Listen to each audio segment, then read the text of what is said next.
There are some extremely spicy topics that are surrounding Throne and Liberty at the moment. Some of those being the autoplay, the leveling experience, and of course the combat. And it looks like these are getting addressed. Just a quick thank you to everyone who sent me the link to this article so I can come here, make a little video on this, and give you my 2 cents. And another quick thank you to you guys who watched the previous Throne and Liberty videos and gave your opinion on these topics. And we didn't actually fall out. There was some good debates happening, so I really appreciate that. Anyway, on to the video. In an article from rulyweb.com, which has been publishing content on TNL for a while now, we got some information during the second quarter NCSoft earnings announcement about Throne and Liberty. Just a quick note that this has been auto-translated on Chrome from Korean, so we've had to read a little bit between the lines here, but we get the absolute gist of the article. So during the May testing, Throne and Liberty obviously received feedback, some of it being great, such as the competitive content, the open world implementation, and actually the business model, but the more negative feedback surrounded the leveling system and the combat system mostly. In the article, they go on to state that NCSoft understands that they need to improve the combat system, which they have. They've turned it into a more dynamic combat, which is essentially going to allow us to move while performing attacks. This has been the big discussion, whether it will create more lag, whether it will allow larger battles. There's so many pros and cons and different opinions from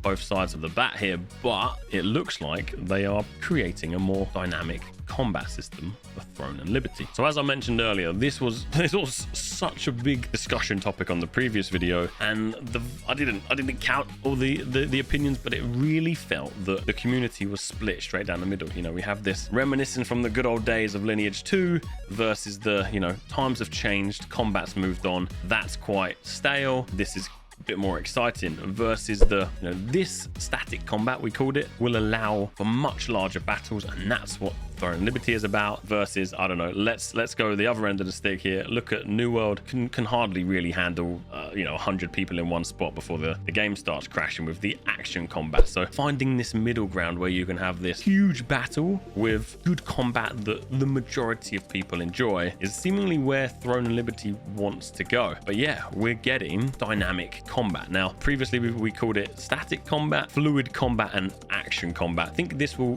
land us in the fluid. So dynamic and fluid being basically the same thing. Secondly, it looks like they have addressed the leveling system. Now, autoplay will still be in the game from what we can tell, but they have made massive improvements to the time it takes to level up, reducing the need for autoplay and essentially significantly reducing the grinding time that you need. The way it worked, from what we can all tell, is that the autoplay system was in the game, one, to kind of in its own way combat bots, but also allow you to kind of level up overnight to some extent, because it takes so long to get to max level. And it looks like they're addressing this based on the feedback from everyone in their May testing. The question that I have to you guys is, one, what do you think about the dynamic combat? Would you prefer static combat, or are you okay with dynamic combat, you know, moving into a newer direction for Lineage and Throne and Liberty and NCSoft? And what do you feel about the leveling system? Do you think that this needed to be improved, or were you okay with the long, lengthy grinding? There was also some other news about the release time. Now, it looks like the Western launch is going to be delayed until next year. However, it is scheduled to launch in Korea in the fourth quarter of this year.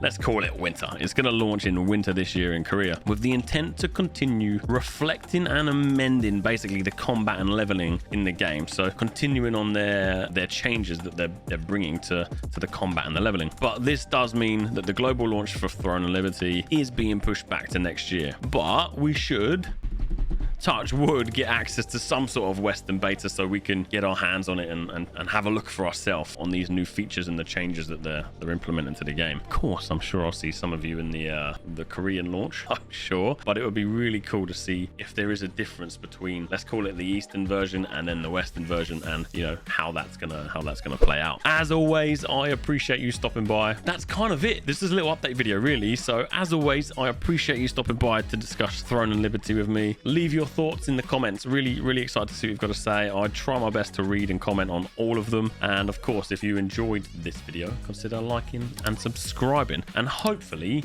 in the not too distant future in Throne and Liberty I am going to dynamically combat kick your ass.